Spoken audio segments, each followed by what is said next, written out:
so that's the reason I asked, is if it was something that you wanted to hang on to because it was going to be the subject of reporting or history. I don't know if it would be subject of reporting, but I wanted to I guess I wanted to hang on to it just for posterity's sake. I mean, this was my position on Afghanistan.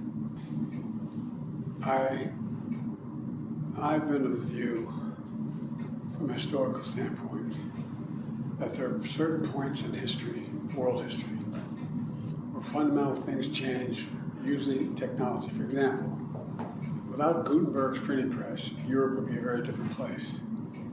Literally a different place, because countries would not have known what was happening in other countries, other parts of the country.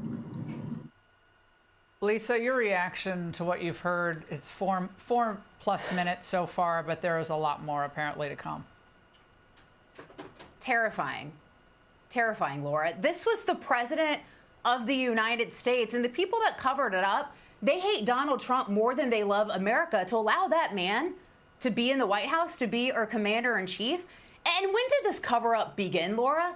I think one of the biggest pieces of information that has surfaced, the most damning, is that he forgot names dating back to 2019. He forgot an aide's name who had been with him since 1981, because so far the conversation is largely centered around, should he have run for re-election in 2024, but should he have run in 2020? I mean, this cover-up has been going on for a long time, and they told us that President Trump was the threat to democracy. This is the threat to democracy, to have that man in the White House. Well, there was no democracy because he wasn't really president. So, you know, that wasn't even a fact.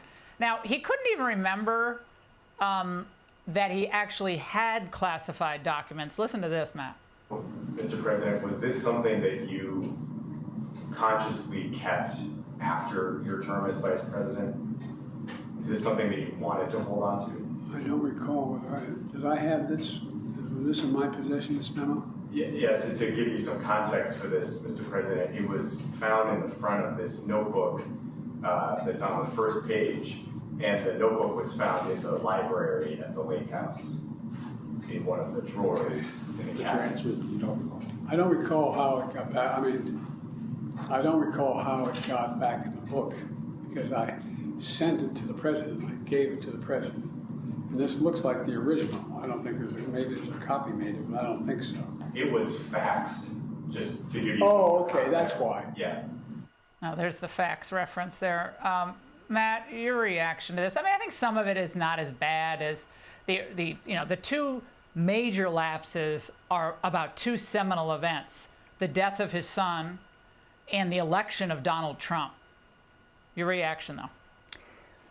Well, you know, I'm usually a pretty lighthearted analyst and pollster, and I'd like to put a little fun spin on things. It's a very somber night to me. The stories you've seen so far on this show, it sort of wraps everything up in a bow. We knew this was going on. We knew that the media was not telling the truth. I live in a world where pollsters put out polls that simply do not represent President Trump's real approval rating. I looked at the major broadcast networks just a few seconds ago. There's no story about this even coming out on Axios. So we're not shocked by it. Certainly someone's going to have to look into who was running this country. But I think more importantly to your viewers, this tells everyone the truth, that they went after Donald Trump with fake lies and meanwhile covered up for a president who had very serious problems grasping what he was doing and what the circumstances were around his own presidency and before he was president. So it's a very somber night for me. It's really amazing. Well, somber is one way to think about it. I mean, Matt, you're very calm about this. I am. What they did to Donald Trump for years, and then they did this to prop up this man. That tells you how absolutely bereft of values the Democrat Party, the once great Democrat Party, Lisa, has become. They were so consumed with hatred for the American people that Donald Trump represented that they would do this. If they did this, of course they're going to say Trump's a dictator when he's been shot at twice, almost killed once. Of course. Well, what else would they do? Yeah, I mean, I'm angry, Laura. I'm angry about this. And then also look at the heroes that they embrace, right? Look at James Comey, the fact that he called for the assassination of President Trump. You look at Tish James, who is under a mortgage fraud investigation. I mean, you look at the other, George Floyd, Jacob Blake, right? So the Democrat Party, they're totally twisted. They're upside down. They're demented. They're evil for what they've done to this country. But also, Joe Biden lied about his knowledge of having classified information. Remember, he told his ghostwriter that he knew he had classified information. And mind you, that classified information dated back to his time in the Senate from the 1970s, the 1980s, when he had no classification authority.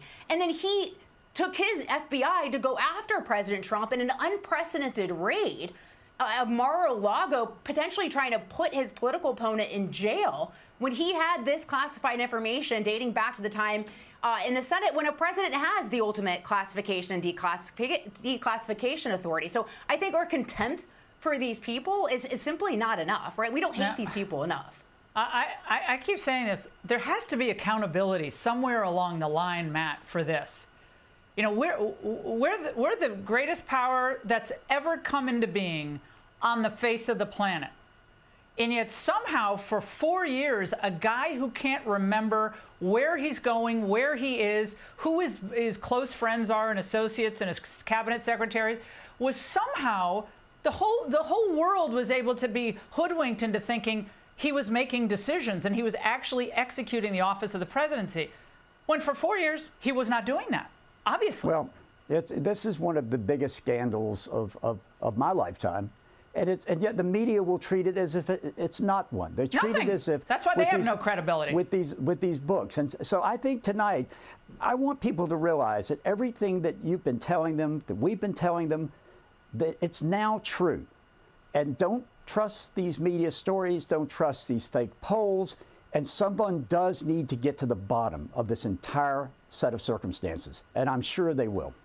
I was going to say, if this can happen in the United States of America, with all of our resources and all these different media outlets and all these fancy degrees that all these journalists have in their lives, all these awards, they get speaking at college graduations, they get journalism awards, and then this.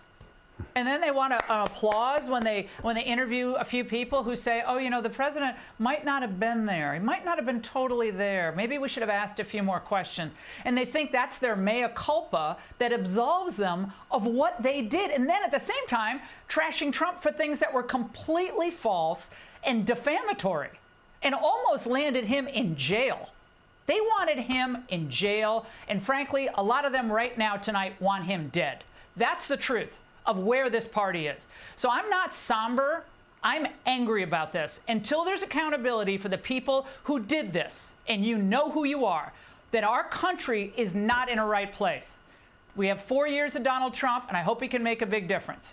But this has got to be answered for in some way, shape, or form. And all you media people who are part of it, you're part of the problem. I'm sorry I can't, Matt, you're a nicer person than I am. You're somber. No, I really am just depressed over it, to be honest with you. That was so well said, though. We were talking about it forever. Yeah, how many times were you on the show playing Biden sound bites? Go ahead, Lisa. I think there is hope, though, because the American people elected President Trump, right? So there are more sane people in this country than the insane part of the country. And so there is hope. And even if the media won't do their jobs, the American people will. Yeah, well, the Democrats are still doing their assassination culture stuff, their assassination chic, while this story is out tonight. So we can't let this go. Hey, Sean Hannity here. Hey, click here to subscribe to Fox News YouTube page and catch our hottest interviews and most compelling analysis. You will not get it anywhere else.